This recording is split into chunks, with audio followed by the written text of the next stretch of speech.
Hello, welcome to the Inner Goddess Interviews. I'm Linda Thurman, author of the Inner Goddess Revolution, and I'm chatting with women who are following their passions and their soul path.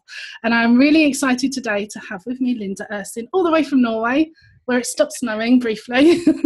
Welcome, Linda. Thank you so much for being here. Thanks for having me, Lynn. So you do so many things, and I love that about you. I love that you're not hemmed into one particular niche. So what do you do? All of them, everything. how much time do you have? Well, I tried forcing myself into one niche because that was what you were supposed to do, and I got bored, and that doesn't work for me. If I get bored, I stop. So I am a multi-creative, so I create in 1,000 different ways. I paint, draw, I do crafts, especially historical crafts, because I want to keep them alive. And if I haven't tried it, tell me, because I'd like to try it. That's sort of the way. As for the business end of things, I write books, I sell my paintings and drawings. I also do creativity coaching, especially for people who are stuck in a project, or I do have a soft spot for the women who are sacrificing everything on the altar of shit, that sacrificing their creativity for everything else. Because I've been there for too many years, and then it's just, when you break out of that, it improves your life tremendously. So it's all tied into that in some ways. And I do have my web shop with some witchcraft stuff too, because I'm not letting go of that yet. I've had it since 2003. A lot of coaches have said, you don't tell people you're a witch. You're scared of a witch. Well, I want to scare those people away. If they can't handle it, don't come to me. There are not enough of other people like that. But then there are other people looking exactly for you, for witches. So, you know.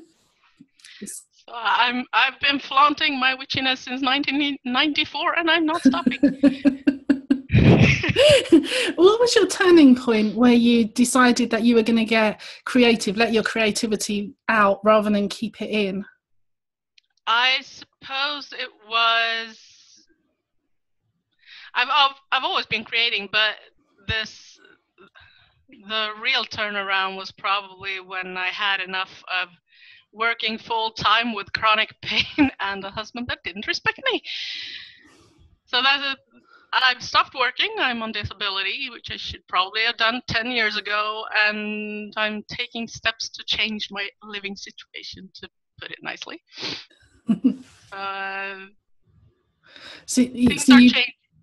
Things are changing. So you just reached that point where you just thought, no, you know, I don't want to carry on like this anymore. Enough is enough. Yeah, this isn't the life. This isn't the life I want. So, do you think that women get to that point and just think, I'm not living, I'm existing? Yeah, I do. And I do think a lot of women reach that point a bit too late. Yes. Sort of in their 50s. And it's not too late to change things, but you have given up a lot before that. There are things that you won't get back. Like if you're in a marriage that sucks you dry, maybe you should switch before your fertility runs out. But it's better to realise better late than never, because you've still got all these years ahead of you to do something that like moves you rather than drains you. Yes, and I seen someone, I don't know, don't remember her name, but she turned around at 75, I think, and now she's 90, doing yoga, looking fabulous without surgery. And I think she's an artist too. I don't remember, but it's never too late, but sooner rather than later. So you have more time to do what you like. It's kind of scary though, isn't it, when you do reach that point and you think, I've got to change because otherwise I'm just going to go mad here. Is there any words of wisdom you can give to people, or is it just, you know, you've just got to do it? Well, you don't have to do it all at once. You can start small. change the small stuff first, because first, I'm not easily scared, but for other people, it's very scary to change things. So start with the small stuff, delegate things, refuse to do things, say no. Starting with saying no is usually something some women really need to learn. Yeah, it's one of those like hard lessons to learn as well, isn't it? Yes. It's like you go around in life and people say, do you want to do that? Yes, okay, I'll do that. I used to do it all the time. Yeah. And then eventually I thought, well, where am I in my whole entire life? It's like, I don't even exist. Yeah, I think it probably started, the first realization was, I was on the bus. I think I was something like 28. And hey, my name is Linda. It's not you. Hey, you. I said, hello, I have an identity. Yeah. I'm not furniture. Yes. I mean, this is something that so many women can relate to. Mm. And is this how you see your creativity helping people as well? Coaching? Yeah, I think a lot of people get stuck in perfection. They get stuck in, oh, should I really? Am I allowed to do this? Asking for permission and approval. I'm trying to kick them out of that. Then my main focus may be business and artists and things like that, but I do a lot of free advice for the women on the street. Any woman that's in that situation. I just can't stand seeing them keeping themselves in that place. Yeah, I've kind of known you virtually for years now, and I've loved It's watching 2003, I think. I think so. I think it was around that time. So this is like 10 years later or something. I actually get to talk to you. But what I've loved watching you is that you've evolved, you've changed, you're like reinventing yourself. And even more so in the last couple of years that it's so evident that you're coming out of your shell and really showing people who you are and what you do. And it's great to watch that from even from a distance. Yeah, I've been showing some pieces from before, but now it's sort of full blast. You get the whole package, take it or leave it. How do people accept that, or have other people thought, the whole package is too much and they don't want to accept all of you? Have you like lost friends or gained more? I'd say I gained more. At least when it comes to good friends. Other people drift in and out of your life otherwise. It's just, that's the way it goes for anyone. But like, for example, getting accepted as a pagan in a very traditionally Christian village, it wasn't a problem. Cool. Wow. That's sort of the reaction I got. That's really interesting, actually. Yeah. It's one of the few few churches in Norway that are actually full on Sunday. And not empty. They must be doing something right. It's more about tradition than it is about faith. So I think that's probably why they had such an easy time accepting me. That's nice. That's really good. So do you think that we hide as women so much of ourselves because we are scared of that people won't accept or appreciate us if they see, warts and all, if we just show people who we are? Yes, and I think a lot of those assumptions are incorrect. I think we put words in other people's mouths in a way that we think they won't accept it. Well, we don't know. No. They might like it. They might have been waiting for this moment. Yes. So somewhere we have to stop worrying. And just go for it. Yeah. So your artwork, I mean, that's something else that I've noticed. Like, you draw the most amazing birds. Where'd you get your inspiration from? Looking out the window. Or just, I think I do something like that today. It's not, I wouldn't say it's something special. Sometimes I come across something on a walk or in the garden that, I need to do that. But otherwise, it's just, I want to draw a raven today. And you? Yeah. I think drawing animals and birds is probably what I've been doing the longest. So that's probably why they look better than some of the other stuff. But right now I'm working on a series of 100 pagan symbols that I hope I'll be putting into a book later. And you're showing some of those on your Instagram feed as well, aren't you? Yes, every single one. I finished 20 in, just March. That's good going, actually. So what would you say to women who say that they're not creative, that they can't, there's not a creative bone or artistic bone in their body? Well, I'd say there is. You haven't found it yet, because there are so many ways to be creative. It's not just about writing books or drawing or painting. There are so many other ways. You might get creative with how you dress. You might get creative with your hair, or you might be a creative thinker, that how you solve problems.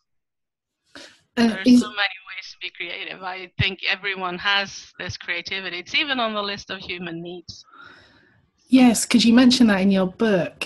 Yes. So a couple of the scientists that have explored this, what the basic needs are, do put creativity and self-expression on that list. And one of them even put it in front of identity and freedom. Wow. Which is probably why we saw so many art and crafts things come out of the concentration camps during the war. Probably. I didn't know that, actually. I should have to investigate. So, yes, and your book, because that came out this month, March. 2 books, actually. How is that? That's amazing. Tell us about your books. Yes, the one that came up first was Get Back to You, Get Back to Creating, and that's tied into the creativity coaching that I do. It's to inspire and help women do start this transition into what they actually love to do and how they want to live their life. And I put that up as a Kindle on Amazon to reach as many as possible. And then there's Wonderful Weeds, the Forgotten Resource. That one I have been working on for years, and I've been waiting for 2 years for editors to finish. So I just said, drop it, and I've published it as a PDF on my site. I will be doing the Kindle and paperback later, but I need an editor that actually does what they say they will do first. Oh dear, I loved your book because I've managed to read your creativity book, and I took it to bed. I just read it. I didn't even look at my Neil Gaiman book that I'm in the middle of. I sat there and I read it from cover to cover. What I really liked was that it was about 75 pages, isn't it? So it's not a big book, but you can read it and then you can actually do something. It's not full of waffle or fluff. And I like your very direct approach, Linda. It's refreshing. I'm usually very direct and down to earth in person, so it comes naturally for me to write it that way. Yeah. To inspire people to take action instead of reading 200 pages of fluff. Yes, exactly. Because that sometimes I think that people read books as a form of procrastination, so they don't have to do anything. Yeah, it's like they have 20 self-help books on their shelf, but they're not doing anything about it. Yeah, but once they read the next one, their life will change, obviously. Yeah. It doesn't help to read the book, you actually have to do something about it. Yes, and I like that message that came through. And I thought, when I first read it, I thought, oh, it's going to be about just creativity, but it's more than that. It's deeper than that. It's about transformation. And I really loved your little book. Yeah, I loved yours too. Thank you. I think I wrote that every woman should read this book. I know, thank you, Linda. On the review, so. It was funny reading your book. I'm thinking, well, these are very similar themes running through both of our books. We had no idea, obviously. No, we didn't read any drafts. No. Anything. Completely independent. But I think a lot of women go through the same stuff, so it's not surprising that there are a lot of books with similar advice out there. Yeah, I think it's a message that people want to hear, because sometimes you feel like you're so alone going through things, and it's comforting to know that there's other women who have done it and been through it and continue to go through it, because life never just stops, does it? It's always moving. It's always moving, always evolving and changing. Yes. Yeah. So what was your book's name again, so people can find it? It's Get Back to You, Get Back to Creating. And it's on Amazon. It's on Amazon, yeah. And I recommend it. It's really good. So go check that out. Yeah. I'm gearing up towards the Creativity Challenge tomorrow now. So. Yeah. Oh, tell me about it. We will be creating something every day for the whole of April. I do it in April and I do it in October every year. And we have a lot of fun. It's easy, simple little things that the materials and tools are things you probably have at home already. So it's not about buying and creating complicated stuff. It's a little bit about exploring your creativity and a little bit challenging times. Like forcing you to dress up. What, in fancy dress costume or just your choice? That could be interesting. Where can people sign up for this? lindaursin.net/ACC. ACC, and it runs from the 1st of April for the whole month. If people are listening and they're coming in a bit late, can they still just jump in? Yeah. We can jump in at any time. And I'm putting up a PDF archive with the previous emails, so you can go back if you want to, but there's no pressure to keep up. So you can just jump in and start where you are. Excellent. And no excuse not to start if you can get them all the PDFs anyway, so no excuses. Fantastic stuff. So apart from dressing up and using what you got around the house, are there any more surprises? Let's see, what else do I have in there? I suppose we have to join. Making something big. Yes. Oh, that's intriguing. Yeah, most people, if they paint or draw, it's A4 size. Yeah. Try a meter times a meter. Wow. It's challenging. It is just thinking about that, actually. It's like, oh gosh, where would I put something like that? That size scares people. Yes. I never thought of it being scary before, but yeah, the bigger it gets, the scarier it gets. How on earth do I fill this surface? Yeah. Great. So that starts the 1st of April, and lindaursin.net, so people can join in anytime. No excuses, just join in. No excuses. And if you miss this one, you can join for October. So what else is going on? What else are you doing? What else am I doing? I'm on Cackle Boom Radio every week. Yes. I have my own show on Tuesdays, and we have a community show with all three of us on Thursdays with guests. And that's pretty much exclusively a pagan radio station. If any pagans are listening, it's what used to be All Things Pagan Radio. Oh. So now it's Cackle Boom. Come out of the grave. Oh, we had some technical issues that we had to get past before we could get on the air again. So that's. Are there links to that from your website? I think I do have some links there, but it's cackleboomradio.buzz. .buzz. That's cute. That's it. And you've got your witchy site as well. Yes, I have my witches library. That's probably what's been online for the longest time. The first website I created in 2003. It's been through a couple of reincarnations, but the information is still there. It's the information from my first 3 books that I couldn't publish because I couldn't get the sources out of the Swedish library. But they're freely available on my site. Okay, and Wonderful Weeds. Yes. I love that title. All the illustrations in that book and on the cover are my own watercolor paintings. So tell us a bit more about Wonderful Weeds. What prompted you to write a book on weeds?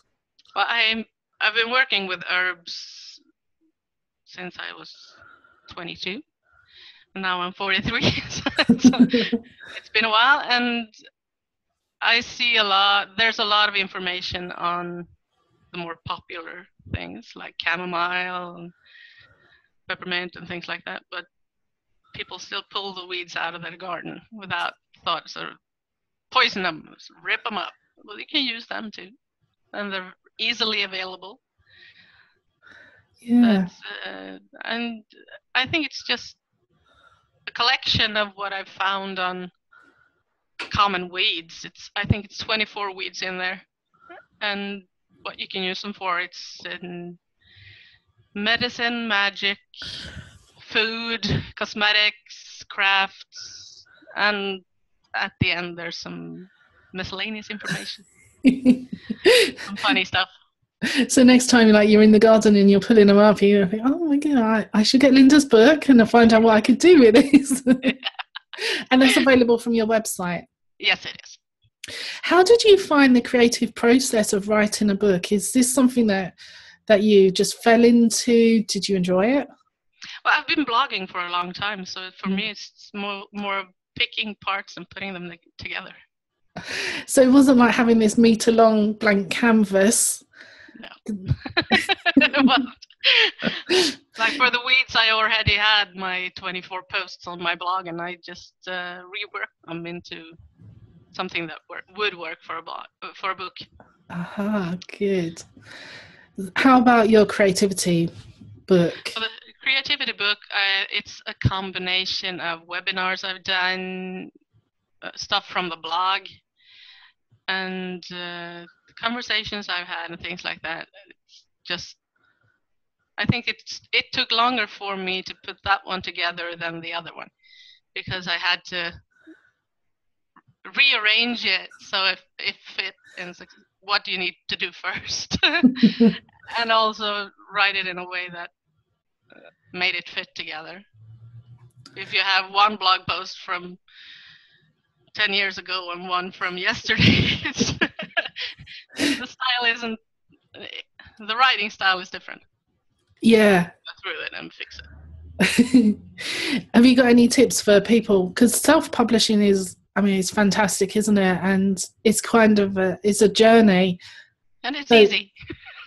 It is, isn't it? It's easier. It's the only hard part about self-publishing, if you do know a little bit of code and a little bit of computers, the hard part is marketing. Yes. Actually getting people to buy your book isn't easy. I agree, and it doesn't matter if you have a publisher, because that marketing falls back down to you. Yes, they don't do it for you. No. Have you got any wise words of wisdom to marketing? Because we want to hear this one. Yes, so to be yourself. Don't try to buy into other people's ideas of how it should be done. Just tell people it's there and talk about it when you can, and also try to talk about the subject of the book, and then you can mention the book. Yes.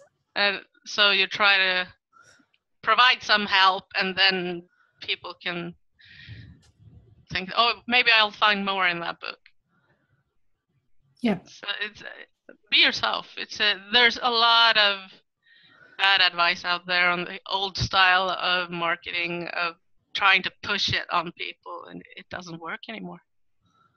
No, there's definitely a shift, isn't there? Yes. There's a shift to where they want to know you. They want to trust you before they buy. Yeah. Which comes back to like blogging, really, doesn't it? Yes.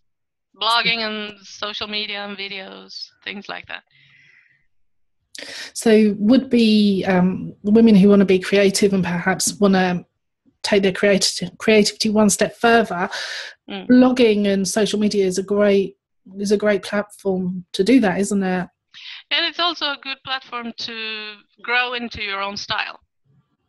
Before you actually publish something, you can test what works, what gets reactions, what gets engagement, and then you can sift out what actually works and use that later.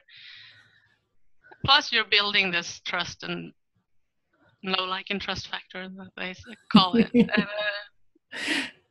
It's like one of those things that they don't tell you as well. It's like this great big secret is that you have to keep trying and you have to keep evolving and try different things, and sometimes you fall flat on your face. Yes. Other times you feel like you might be onto something. Yeah, also before they said it, they had to see it 7 times before they were ready to buy, and now it's something like 50 because everything on the internet nowadays flies by so fast. 50. Oh gosh, that's a big figure. It takes about 6 months for any kind of marketing to work. So. Yeah. And I'm not patient. I've never been patient.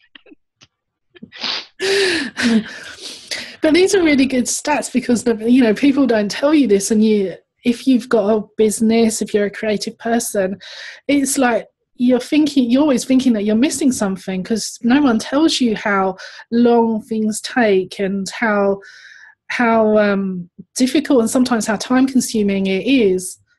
But don't let me put you off, listeners, because it is really very rewarding once you do it. It is rewarding, and you can make it fun. It doesn't have to be this heavy task that you have to do every single day. You can just have fun with it, and it will grow on its own. And be creative. Yes. So where can people find you, Linda? I am pretty much everywhere on social media under my own name, and also at my website at lindaursin.net. That's sort of the main hub, and everything goes out from there. So the first point would be lindaursin.net, and they can find everything and find your links to your books and your radio show and your Facebook group. Is that on there? Yes, it's on there too. The Creative Explorers, if you want to go search for it. And you've got the challenge, so everything is at lindaursin.net. Yes. Excellent. It's easier that way. It is, isn't it? One hub and you can go out. Thank you so much for taking this time to chat with me, Linda. It's been a real pleasure. Yeah, thanks for talking to me. Oh, no, it was about 10 years too long, actually, years ago. Thank you so much. And thank you all for listening. And don't forget, go and see Linda at lindaursin.net and join in the Creativity Challenge because I think it's going to be a lot of fun. So until next time, bye-bye. Bye. Bye.